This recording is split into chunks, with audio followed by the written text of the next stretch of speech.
الرحيم. الحمد لله رب العالمين، والصلاة والسلام على سيد الأنبياء والمرسلين وخاتم النبيين سيدنا محمد وآله وصحبه أجمعين، ومن تبعهم بإحسان ودعا بدعوتهم إلى يوم الدين. أما بعد، قال الله سبحانه وتعالى في القرآن المجيد والفرقان الحميد: أعوذ بالله من الشيطان الرجيم، بسم الله الرحمن الرحيم.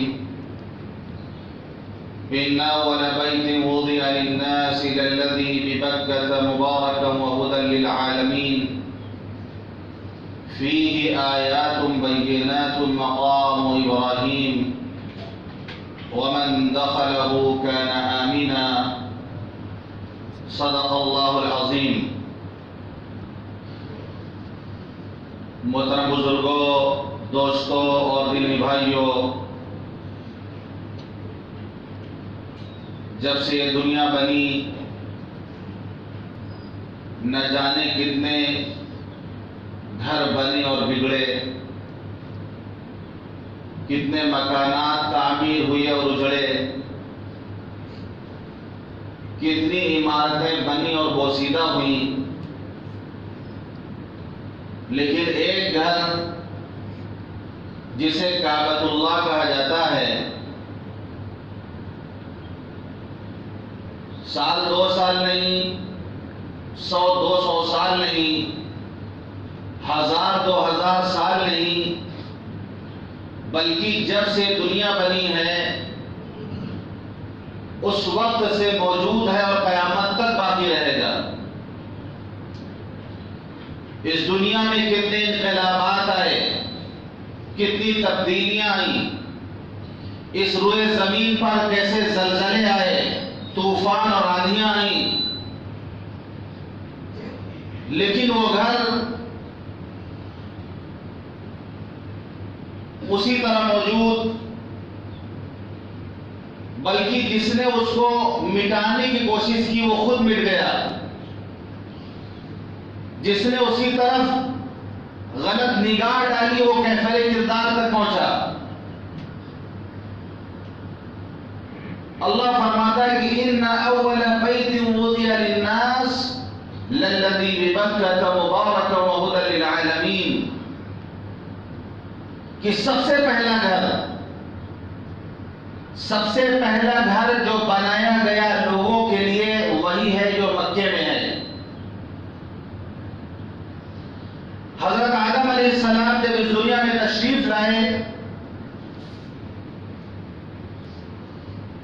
تو سب سے پہلے انہوں نے،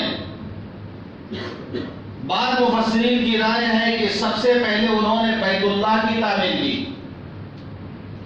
اور اس روئے زمین پر اس دنیا میں سب سے پہلا جو گھر بنا وہ کعبۃ اللہ بنا۔ اور بعض مفسرین کا کہنا یہ ہے کہ اللہ کی عبادت کے لیے سب سے پہلے جو گھر بنا وہ کعبۃ اللہ بنا۔ رہنے کے مکانات ہو سکتا ہے تعمیر ہو چکے ہوں پہلے، لیکن اللہ کی عبادت کے لیے لوگوں کے لیے جو سب سے پہلا گھر، جو سب سے پہلی مسجد بنی، جو سب سے پہلا گھر تعمیر ہوا وہ کعبۃ اللہ۔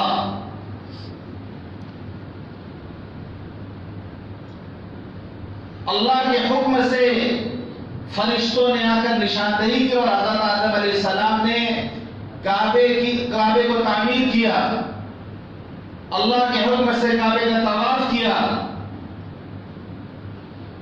جب حضرت نوح علیہ السلام کے زمانے میں طوفان آیا، 950 سال تک تبلیغ کرنے کے بعد، 950 سال تک لوگوں کو دعوت دینے کے بعد جب قوم ایمان نہیں لائی، نسلیں بدل گئی، پتھر مارنے والے بدل گئے، لیکن تنہا حضرت نوح علیہ السلام پتھر کھانے والے 950 سال تک اللہ کے راستے میں پتھر کھاتے رہے، لیکن بتایا جاتا ہے کہ اتنے عرصے تبلیغ کرنے کے بعد 83 آدمی کچھ پلے پڑے تھے، 83 آدمی ان پر ایمان لائے تھے۔ جب قوم نے سرکشی کی، جب قوم نے کفر کا راستہ اختیار کیا، تو پھر حضرت نوح علیہ السلام نے دعا کی، وقال نوح رب لا تذر على الارض من الكافرين ديارا انك ان تذرهم يضلوا عبادك ولا يلدوا الا فاجرا كفارا۔ بدعا کی قوم کے لیے حضرت نوح علیہ السلام نے کہ اللہ انہیں ہلاک کر دے، برباد کر دے، ایمان لانے والے نہیں ہیں۔ ہم نے ان کو دن کو سمجھایا، رات کو سمجھایا، تنہائی میں جا کے سمجھایا، منزلوں میں جا کے سمجھایا، بہت کوشش کی، لیکن ایمان لانے والے نہیں ہیں، انہیں تباہ کر دے۔ پھر جو بارش کا عذاب آیا، زمین سے پانی نکلا، آسمان سے پانی برسا، تباہ و برباد ہو گئی اس وقت کی دنیا۔ تو جب نوح علیہ السلام کے زمانے کا جو عذاب آیا، جو طوفان آیا، تو کعبۃ اللہ کی عمارت ڈھہ گئی تھی، لیکن اس کی بنیاد باقی تھی۔ شاید کسی کے ذہن میں یہ ہو کہ حضرت ابراہیم علیہ السلام نے کعبے کو تعمیر کیا، انہوں نے بنیاد رکھا۔ ایسا نہیں ہے، کعبہ تو حضرت آدم علیہ السلام نے تعمیر کیا۔ جب طوفان نوح میں عمارت گر گئی تو بنیاد باقی تھی۔ ایک قبیلہ تھا، قبیلہ جرہم، کہ جب حضرت ہاجرہ اپنے بیٹے حضرت اسماعیل کو لے کر مکے کی اس سرزمین بوادی غیر ذی زرع عند بیتک المحرم، یعنی وادی غیر ذی زرع، جہاں نہ پانی نہ دانا، جب وہاں پر مقیم ہو گئی، رہنے لگی، اور اللہ کی قدرت سے وہاں پر جو ہے چشمہ جاری ہوا، زمزم، قافلہ گزرا، دیکھا، ان کو لگا کچھ آثار کے یہاں پر پانی ہے، وہ لوگ وہاں گئے اور حضرت ہاجرہ کی اجازت سے وہاں پر رہنے لگے، یہاں تک کہ قبیلے جرہم کو لوگ مکے میں آباد ہو گئے، اور حضرت اسماعیل علیہ السلام کی شادی انہی کے قبیلے میں ہوئی۔ تو قبیلے جرہم نے پھر اس کو تعمیر کیا، کعبۃ اللہ کو۔ اس کے بعد ایک مرتبہ پھر اس کی عمارت بوسیدہ ہو گئی، تو عمالقہ نے، ایک قوم تھے عمالقہ، اس نے تعمیر کیا۔ اس کے بعد حضرت ابراہیم علیہ السلام نے، جب اس کی عمارت گر گئی تھی، تو حضرت اسماعیل ابراہیم علیہ السلام نے اللہ کے حکم سے اس کی بنیاد کو اونچا کیا۔ وَإِذْ يَرْفَعُ إِبْرَاهِيمُ الْقَوَاعِدَ مِنَ الْبَيْتِ وَإِسْمَاعِيلُ، کہ حضرت ابراہیم اور حضرت اسماعیل جب بنیاد کو اونچا کر رہے تھے، بنیاد پہلے سے پڑ چکی تھی، وہ بنیاد شروع سے موجود تھی، وہ ختم نہیں ہوئی، جو بھی تعمیر ہوئی اس بنیاد پر تعمیر ہوئی۔ کعبۃ اللہ کا وجود ہمیشہ باقی رہا، دیوار اوپر گرتی تھی، اس کو تعمیر کیا جاتا تھا۔ تو حضرت ابراہیم علیہ السلام نے اپنے بیٹے حضرت اسماعیل علیہ السلام کے ساتھ مل کر اس کی دیواروں کو اونچا کیا، اس کی بنیاد کو اونچا کیا۔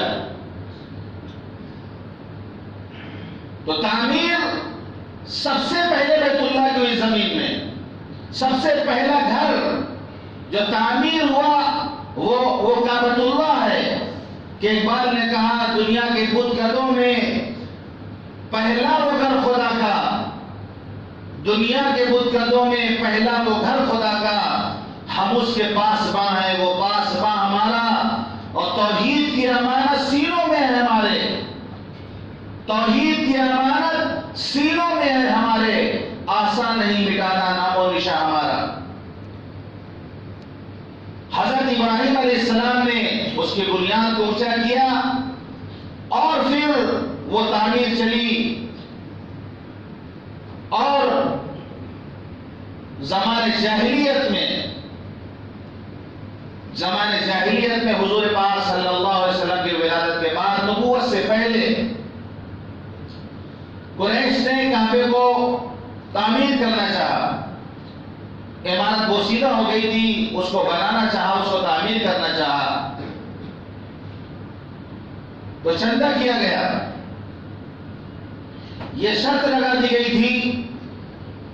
اس وقت مسلمان نہیں تھے وہ لوگ، جاہلیت کا زمانہ تھا، نبوت سے پہلے کا زمانہ تھا، لیکن ان لوگوں نے شرط لگا دی کہ کعبۃ اللہ کی تعمیر میں چندہ وہی دے گا جس کا 1 نمبر کا پیسہ ہوگا، 2 نمبر والا پیسہ نہیں چلے گا. اور بڑے سچے لوگ تھے.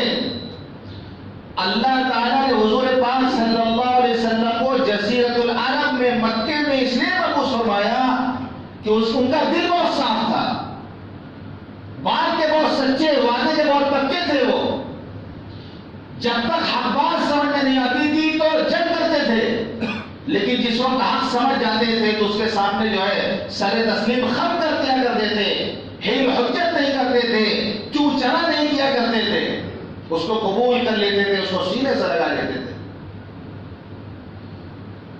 تو کسی نے جھوٹ نہیں بولا کہ 2 نمبر پیسہ نہ ہو لا کے دے دیا اور نہیں بھائی 1 نمبر پیسہ ہے. جاہلیت کا زمانہ تھا. لیکن جس کے پاس خالص پیسہ تھا، کیونکہ وہ لوگ ڈاکہ بھی ڈال لیا کرتے تھے، چوری بھی کر لیا کرتے تھے، قافلے کو لوٹ لیا کرتے تھے، مال تو بہت تھا، لیکن خالص جو تجارت کر کے، جو محنت کر کے جس کے پاس پیسہ ہو، وہ بیت اللہ کی تعمیر میں چندہ دے. آج ہمارا حال کیا ہے؟ ماشاءاللہ مسلمان ہیں، حضور پاک صلی اللہ علیہ وسلم کے امتی ہیں، اسلام کا کلمہ پڑھنے والے ہیں. کیا ہمارے ہاں بھی اس کا لحاظ کیا جاتا ہے کہ مسجد میں جو چندہ دیا جائے، ڈبے میں جو پیسہ ڈالا جائے وہ 1 نمبر پیسہ ہو، خالص پیسہ ہو؟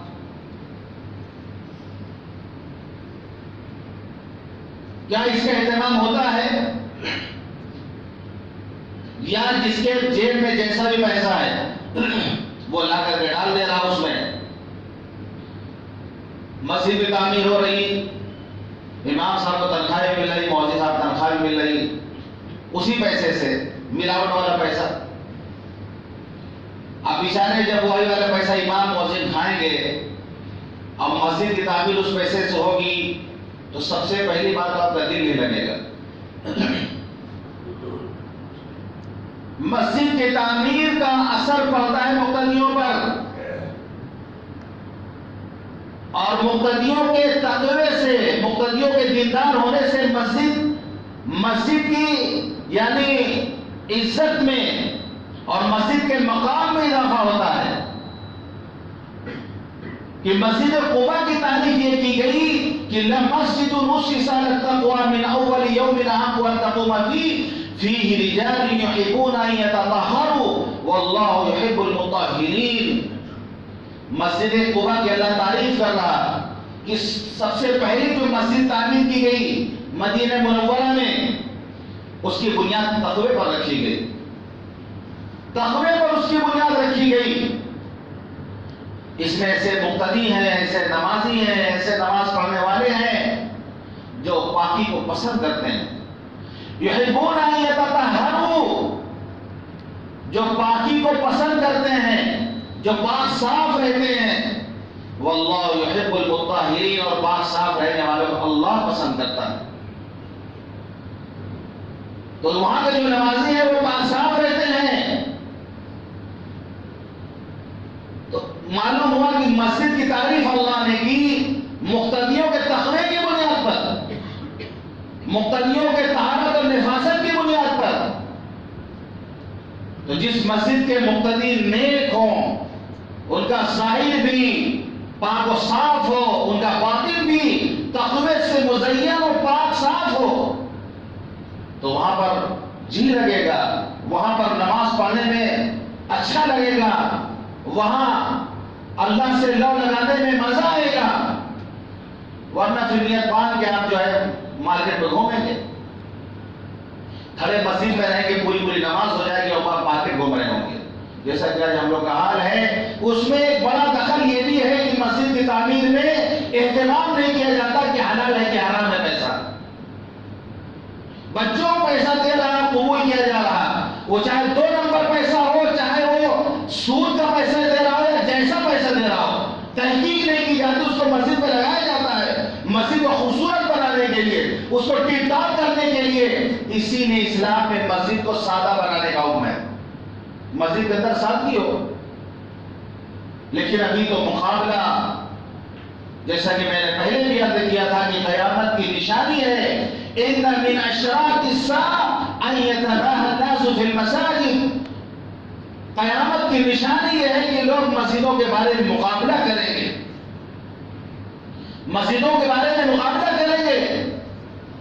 اب اس کے لیے پیسہ چاہیے، چندہ چاہیے، جتنا بھی پیسہ جہاں سے مل جائے ہم لگانے کو تیار ہیں۔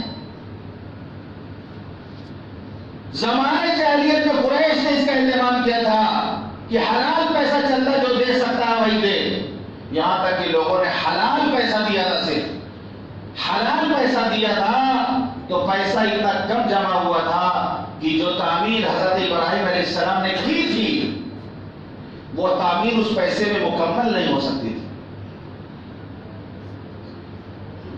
انہوں نے گھٹا دیا تعمیر کو، لیکن غلط پیسہ نہیں ملایا، تعمیر کو شارٹ کر دیا، کعبے کے حجم کو چھوٹا کر دیا، لیکن غلط پیسہ اس میں نہیں ملایا انہوں نے۔ حضرت ابراہیم علیہ السلام نے جو کعبے کی تعمیر کی تھی تو اس میں اور جو قریش نے تعمیر کی اس میں کیا فرق ہوا؟ 3 فرق ہوا اس میں۔ قریش مکہ نے جو تعمیر کی تو 3 فرق کر دیا۔ حضرت ابراہیم علیہ السلام کی تعمیر میں 2 دروازے تھے کعبے میں، ایک داخل ہونے کا، ایک نکلنے کا، 2 دروازے تھے۔ قریش نے ایک دروازہ باقی رکھا، مشرقی جانب کا دروازہ باقی رکھا۔ دوسری تبدیلی یہ کہ انہوں نے کہ حضرت ابراہیم علیہ السلام کی تعمیر میں کعبے کا دروازہ زمین کے برابر تھا، جیسے کمروں کا دروازہ ہوتا ہے۔ قریش نے کیا کہ اس کی اونچائی پہ دروازے کو لگایا، اس کو بلند کر دیا تاکہ وہ جس کو اجازت دے وہی داخل ہو سکے، ہر آدمی داخل نہ ہو سکے اندر، جس کو پرمیشن دے، جس کو وہ اجازت دے وہی کعبے کے اندر جائے۔ تو اس کے جو ہے دروازے کو انہوں نے اونچا کر دیا۔ اور تیسری تبدیلی یہ ہوئی کہ جب پیسہ گھٹ گیا تو کچھ حصہ انہوں نے چھوڑ دیا، جو آپ دیکھتے ہیں گول گول نظر آتا ہے سفید کلر کا، کعبے کے کنارے دیوار گول گول جو نظر آتی ہے اس کو حتیم کہا جاتا ہے۔ وہ حتیم کا حصہ بھی پورا پہلے کعبے میں تھا حضرت ابراہیم علیہ السلام کی تعمیر میں۔ جب پیسہ کم پڑ گیا تو انہوں نے تعمیر کو مختصر کر دیا، حتیم کا حصہ انہوں نے چھوڑ دیا، وہ بھی کعبۃ اللہ ہے۔ اس لیے کہا جاتا ہے جو حتیم کے اندر جا کے نماز پڑھ لیتا ہے وہ گویا بیت اللہ کے اندر نماز پڑھتا ہے۔ اور لوگ جو ہے انتظار میں ہوتے ہیں، بھیڑ ہوتی ہے، اس کے اندر دروازہ کھولے اور نماز پڑھیں، اور بہت قسمت والے ہوتے ہیں جو وہاں نماز پڑھنے کے جن کو موقع مل جاتا ہے۔ تو وہ بھی کعبے کا حصہ ہے۔ جو حتیم میں داخل ہو گیا وہ کعبۃ اللہ کے اندر، وہ جو حجرہ ہے، جو کمرہ ہے، اس میں داخل ہو گیا گویا۔ تو یہ 3 تبدیلی کی قریش مکہ نے۔ اور جب حجر اسود لگانے کی باری آئی تو ہر قبیلے کے سردار نے کہا کہ ہم لگائیں گے وغیرہ، ہم لگائیں گے وغیرہ، ہم لگائیں گے، یہاں تک کہ تلوار نکل آئی، جنگ کی نوبت آ گئی۔ حضور پاک صلی اللہ علیہ وسلم، نبوت سے پہلے کا زمانہ ہے، مکے والے آپ کو صادق اور امین کہتے تھے۔ ایسا فیصلہ کیا ہے تاریخ کے اندر، ایسا فیصلہ اس زمانے میں کیا ہے کہ ایک بہت بڑی خورش جنگ ہوتے ہوتے رک گئی اس فیصلے کی وجہ سے، کہ آپ نے کہا لڑائی جھگڑا مت کرو، آپ نے چادر منگائی اور اپنے دست مبارک سے اس میں حجر اسود رکھ دیا اور سرداروں سے کہا کہ چادر رکھو نہ، پکڑ لو، چادر پکڑ لو۔ سب شامل ہو گئے، سب نے چادر کو پکڑا اور حضور پاک صلی اللہ علیہ وسلم نے حجر اسود کو اس کی جگہ پہ جا کے نصب کر دیا اپنے دست مبارک سے۔ تو کام بھی ہو گیا اور جنگ بھی ٹل گئی۔ یہ حکمت اور بصیرت ہے۔ حضور پاک صلی اللہ علیہ وسلم کی خواہش تھی کہ اس کے بعد پھر کعبۃ اللہ کو تعمیر کریں اور بنائے ابراہیمی کے مطابق اس کو کر دیں۔ حضرت عائشہ سے آپ فرماتے تھے کہ میرا دل چاہتا ہے کہ میں پھر کعبے کو اس طرح تعمیر کر دوں جیسے حضرت ابراہیم علیہ السلام نے تعمیر کیا تھا، لیکن لوگ اس فتنے میں مبتلا نہ ہو جائیں۔ کئی لوگ فتنے میں، نئے نئے لوگ اسلام میں داخل ہو رہے ہیں، کہیں یہ فتنے میں مبتلا نہ ہو جائیں یہ آپ کی خواہش تھی لیکن یہ خواہش پوری نہیں کر سکے آپ، اور آپ اس دنیا سے تشریف لے گئے۔ جب حضرت عائشہ رضی اللہ عنہ کے بھانجے حضرت عبداللہ بن زبیر رضی اللہ عنہ وہ مکے کے حاکم بن گئے تھے، جب وہ مکے کے حکمران تھے تو حضور پاک صلی اللہ علیہ وسلم کی خواہش کو انہوں نے تکمیل تک پہنچانے کی اور بناء ابراہیمی کو واپس لانے کے لیے پھر سے انہوں نے کعبے کو تعمیر کیا، بالکل بناء ابراہیمی کے مطابق کہ حدید کو بھی کعبے میں شامل کر دیا، 2 دروازہ انہوں نے رکھا، بالکل بناء ابراہیمی کے مطابق کعبے کی تعمیر حضرت عبداللہ بن زبیر رضی اللہ عنہ نے کر دی۔ لیکن کچھ ہی دن ان کی حکومت تھی مکہ المکرمہ میں، یہاں تک کہ حجاج ابن یوسف نے مکے پر چڑھائی کی اور ان کو پکڑ کر کے ان کو شہید کیا گیا۔ پھر حجاج ابن یوسف نے جو تعمیر انہوں نے کی تھی اس کو بدلنے کی کوشش کی کہ کہیں ایسا نہ ہو رہی دنیا تک عبداللہ بن زبیر کی تعمیر رہ جائے۔ پھر سے اس نے لوگوں سے کہا کہ حضور پاک صلی اللہ علیہ وسلم کے زمانے میں جس طرح کعبۃ اللہ تھا اسی طرح ہونا چاہیے، اور پھر اس نے جو ہے قریش کا جو تعمیر کیا تھا ایک دروازہ باقی رکھا، ہاتھی کے حصے کو الگ کر دیا، پھر سے اس نے کعبے کو بنایا۔ یعنی قریش مکہ کی بنا کے مطابق اس نے تعمیر کر دیا کعبۃ اللہ کو۔ اس کے بعد بادشاہ ان کی خواہش پھر ہوئی کہ اس کو حضور پاک صلی اللہ علیہ وسلم کی منشاء کے مطابق اور بناء ابراہیمی کے مطابق پھر تعمیر کیا جائے، تو امام مالک رحمۃ اللہ نے منع کر دیں گے بس جو تعمیر ہے یہ باقی رہے گی، اب کوئی اس کو ہاتھ نہیں لگائے گا، ورنہ ہر زمانے کے بادشاہ اپنی ناموری کے لیے کعبے کو تعمیر کیا کریں گے۔ اب اس کی تعمیر نہیں ہوگی، جس طرح اسی طرح رہنے دو اس کو۔ ہاں مرمت کا کام ہوتا رہے گا، ضرورت پڑے گی تو کام ہوگا مرمت کا، لیکن جو تعمیر ہے وہ باقی رہے گی۔ اللہ کی مرضی، بہت کبھی کبھی تعجب بھی ہوتا ہے کہ وہ حجاج ابن یوسف جو اتنا بڑا ظالم تھا، جس نے صحابہ کرام کو شہید کیا تھا، بے شمار تابعین کو جس نے شہید کیا تھا، بہت بڑا ظالم تھا، لیکن اللہ کی کیا مصلحت، اللہ جس سے کیا کام لے لے کہ حجاج بن یوسف کی تعمیر وہ آج تک چل رہی ہے، وہی تعمیر ابھی بھی ہے جو حجاج بن یوسف نے تعمیر کیا، تو اس کا کارنامہ یہ ہے۔ اور دوسری طرف جو آپ قرآن مجید پڑھتے ہیں اس میں زبر زیر نہیں لگا تھا، حجاج بن یوسف نے اس کو لگوایا زبر زیر پیش۔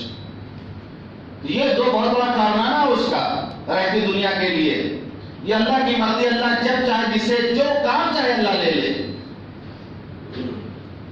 تو اس طریقے سے کعبۃ اللہ یہ حجاج بن یوسف کی تعمیر ہے، وقت ضرورت اس میں جو ہے مرمت اس کی ہوتی ہے، کام ہوتا ہے، لیکن تعمیر جو ہے وہ اسی طرح باقی ہے۔ یہاں تک کہ ہم لوگوں نے مکے کے میوزیم میں حضرت عبداللہ بن زبیر رضی اللہ عنہ کے زمانے میں جو لکڑی استعمال کی گئی تھی وہ آج بھی موجود ہے 1400 سال کے بعد۔ وہ ہم لوگوں نے دیکھا ہے، باقاعدہ میوزیم اور لکڑی رکھی ہوئی ہے جو انہوں نے استعمال کیا تھا اندر کعبے کے اندر۔ کیسی لکڑی آج تک اسے دیمک نہیں، وہ لکڑی موجود ہے 1400 سال سے، اور میوزیم کے اندر وہ لکڑی رکھی ہوئی ہے۔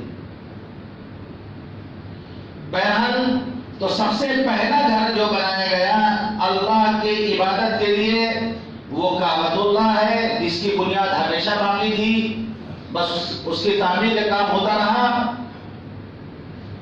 اللہ فرماتا ہے ان اول بیت وضع للناس للذی ببکۃ مبارکہ۔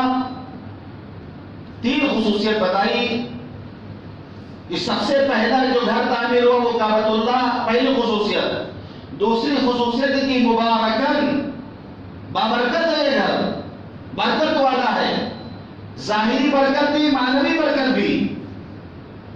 برکت کا یہ عالم ہے، وہاں پر اس کی برکت دیکھیں آپ مکے میں جا کر کے، وہاں پر صرف پہاڑ ہے، وہاں پر باغات نہیں ہے مکے میں، لیکن ہر طرح کا پھل آپ کو وہاں مل جائے گا۔ جو چیز آپ اپنے ملک ہندوستان میں دیکھے نہ ہوں گے وہ کھانے پینے کی چیز آپ کو وہاں مل جائے گی۔ ایسے ایسے پھل نظر آئیں گے جو ہم نے دیکھا نہیں، ایسے ایسے جوس دکانوں میں نظر آئیں گے جو ہم نے دیکھا نہیں۔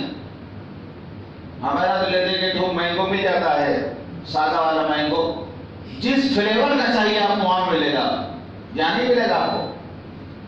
ایک مفید سے مفید آپ کو کولڈ ڈرنک ملے گی۔ یہاں تو سنا ہے کہ پیپسی یہ پینے سے بیمار آدمی پڑ جاتا ہے، وہ بھی ملے گا وہاں پر۔ لیکن ایسے ایسے مشروبات آپ کو ملیں گے، ایسے ایسے مشروبات آپ کو ملیں گے کہ پی کے طبیعت خوش ہو جائے گی آپ کی۔ ایک بات یہاں میں بھی میں بتا دوں، عربی میں بولتے ہیں مشروب، شراب پینے کی چیز کو بولتے ہیں شراب۔ وہاں کے جو کولڈ ڈرنک یا کوئی پینے کی چیز ہوگی اس پہ ہو سکتا ہے شراب لکھا ہو، شراب لکھا ہو۔ شراب کا مطلب کلو وشربو، کھاؤ پیو۔ وشربو سے شراب مشروب بنتا ہے۔ عربی زبان بہت وسیع زبان ہے، عربی زبان بہت وسیع زبان ہے۔ ہر ایک چیز کے لیے جو ہے الفاظ بنتے چلے جاتے ہیں۔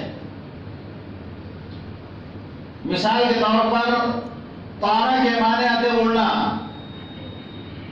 تارا کے معنی عربی میں اڑنا۔ اب اسی سے بنا طیر، مطلب چڑیا کیونکہ اڑتی ہے وہ۔ اب اسی سے زمانہ جب تبدیل ہو گیا، طیارہ بنا جہاز کے معنی میں، طیارہ، کیونکہ طیارہ اڑتا جہاز اڑتا ہے تو اس کو طیارہ کہا گیا۔ اب بچے جو گڈی اڑاتے ہیں اس کو بولتا ہے طیارۃ الصبیان، یعنی بچوں کا جہاز۔ تو عربی زبان بہت وسیع زبان ہے۔ تو شراب، مشروب، اس کے معنی پینے کے آتے کو یہ دھوکہ نہ کھا جائے۔ آپ ہندوستان میں بیان کرے، ارے صاحب ہم تو حج کرنے گئے، وہاں دیکھا جو ہے دکان میں شراب لکھا ہوا تھا بوتل میں، شراب پیتی ہے وہاں پر۔ کہیں کسی کے ذہن میں یہ نہ دھوکہ میں نہ پڑ جائے، اس لیے میں نے سب خلاصہ کر دیا۔ تو اللہ نے ظاہری نعمتوں سے نوازا ہے کہ لاکھوں لاکھ حاجی جاتے ہیں، کبھی نہیں سنا ہوگا کہ مارکیٹ میں سامان کم پڑ گیا ہو، پھل کم پڑ گیا ہو، بلکہ سستے سے سستا کہ 5-5 ریال میں پورا پورا ٹوکرا آپ کو اٹھا کے دے دیں گے، پورا پورا کارٹون آپ کو انگور کا اور سیب کا مل جائے گا۔ کبھی نہیں سنا ہوگا قربانی کرنے کے لیے جانور گھٹ گئے وہاں، اور حاجی زیادہ تعداد میں پہنچ گئے تو جانور گھٹ گئے وہاں۔ کبھی نہیں سنے ہوں گے آپ کہ زمزم کم پڑ گیا ہو، وہاں کا پانی کم پڑ گیا ہو، کبھی نہیں سنیں گے آپ۔ یہ اس کی برکت، ظاہری برکت اور معنوی برکت تو برکت ہی برکت ہے۔ حج عمرے کا ارکان وہیں مکمل ہوتا ہے، وہیں ادا کیا جاتا ہے کہ آپ نے فرمایا اگر کوئی اپنے گھر میں نماز پڑھے تو 1 نماز کا ثواب، مسجد میں آ کے جماعت سے نماز پڑھے تو 25 نماز کا ثواب، جامع مسجد میں جا کے پڑھے تو 500 نمازوں کا ثواب، بیت المقدس میں جا کے نماز پڑھے تو 1000 نمازوں کا ثواب، مسجد نبی میں جا کے نماز پڑھے تو 50,000 نمازوں کا ثواب، اور کعبے میں جا کے نماز پڑھے تو 1,00,000 نمازوں کا ثواب۔ یہ ابن ماجہ کی روایت ہے، رواہ ابن ماجہ۔ یہ برکت ہے، یہ باطنی برکت ہے کہ 1 نماز پڑھنے کا ثواب 1,00,000 نماز پڑھنے کے برابر۔ وَهُدًى لِلْعَالَمِينَ، دنیا کے لیے ہدایت کا سامان ہے وہاں پر، وہ اسلام کا منبع، اسلام کا مرکز۔ اور آج بھی جو ہے لوگ وہاں سے ہدایت پا رہے ہیں، لوگوں کو ہدایت مل رہی، اور سارے جہان کے لیے وہ ہدایت کا سامان ہے۔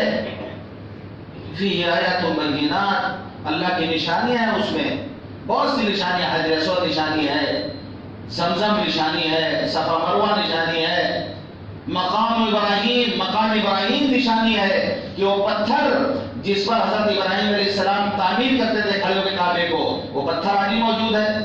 وہ جو پجرے طرح کو نظر آتا ہے گولڈن کلر کا، اس کے اندر وہ پتھر مقام ابراہیم وہی ہے، وہ پتھر رکھا ہوا ہے، اسی پر کھڑے ہو کر حضرت ابراہیم علیہ السلام کعبے کو تعمیر کرتے تھے۔ اس کی خصوصیت پتھر یہ تھی کہ اس زمانے میں جو ہے کنار بھی نہیں تھا کہ اونچا نیچا ہوا جائے، وہ پتھر ہی ایسا آٹومیٹک تھا کہ حضرت ابراہیم علیہ السلام اس پر کھڑے ہوتے، جب عمارت اونچی ہوتی جاتی تو پتھر خود سے اونچا ہوتا چلا جاتا، اور جب نیچا نہ ہوتا تو نیچا جاتا وہ پتھر۔ اور حضرت ابراہیم علیہ السلام کے قدموں کے نشان آج بھی وہاں اس میں موجود ہیں۔ آپ جھانک کے اس میں دیکھیں گے تو 2 پیروں کے نشان اس میں آپ کو نظر آئیں گے۔ بے جان پتھر آج تک اس نے اپنے سینے میں حضرت ابراہیم علیہ السلام کے قدموں کے نشان کو محفوظ کیے ہوئے ہیں۔ تو خاص طور سے اللہ نے ذکر کیا فِيهِ آيَاتٌ بَيِّنَاتٌ، اس میں بہت سی نشانیاں ہیں۔ مقام ابراہیم ہے اس میں، وَمَنْ دَخَلَهُ كَانَ آمِنًا، جو وہاں داخل ہو گیا تو امن ہی امن ہے اس کے لیے تو مزہ ہی مزہ، امن ہی امن ہے. کہ زمانے جاہلیت میں جب جنگ ہوا کرتی تھی، جہانی دشمن بھی اگر حرم میں داخل ہو جاتا تھا تو معمون ہو جاتا تھا، اسے کوئی چھیڑ نہیں سکتا تھا، اسے کوئی مار نہیں سکتا تھا. قیامت تک کے لیے حرمت ثابت ہے حرم کی کہ وہاں خریزی نہیں کی جائے گی، بلکہ وہاں کے جو ہے جانور بھی معمور اور محفوظ ہیں کہ وہاں کے جانوروں کو بھی نہیں کوئی چھیڑتا. تو جو داخل ہو گیا وہ امن والا ہو گیا. آپ نے فرمایا کہ حرم کے اندر کسی کو قتل و قتال کی اجازت نہیں ہے. حضور پاک صلی اللہ علیہ وسلم کے لیے اجازت اللہ نے دی تھی چند گھنٹوں کے لیے فتح مکہ کے موقع پر، چند گھنٹوں کے لیے. اس کے بعد ہمیشہ کے لیے حرمت ثابت ہمیشہ کے لیے کہ وہاں قتل و قتال نہیں کیا جائے گا. جو داخل ہو گیا وہ مامون ہے، وہ امن میں ہے. تو یہ اس کی برکت ہے وہاں کی. بڑے ہیں خوش نصیب وہ اللہ کے بندے جو وہاں تک پہنچ جاتے ہیں. یا ابھی حج کا موسم شروع ہو گیا ہے، پوری دنیا سے حجاج کرام وہاں جا رہے ہیں. ہمارے یہاں سے بھی، ہمارے شہر سے بھی لوگ پرواز شروع ہو گئی ہے، جا رہے. بڑے ہیں خوش نصیب. ہم بھی یہاں رہ کر کے اللہ تعالیٰ سے دعا کریں کہ اللہ تعالیٰ ہم سب کو بھی وہاں کے حاضر نصیب فرمائے، بار بار وہاں کے حاضر نصیب فرمائے. اللہ تعالیٰ ہم سب کو کہنے اور سننا عمل کرنے کی توفیق عطا فرمائے. وآخر دعوانا الحمدللہ رب العالمین.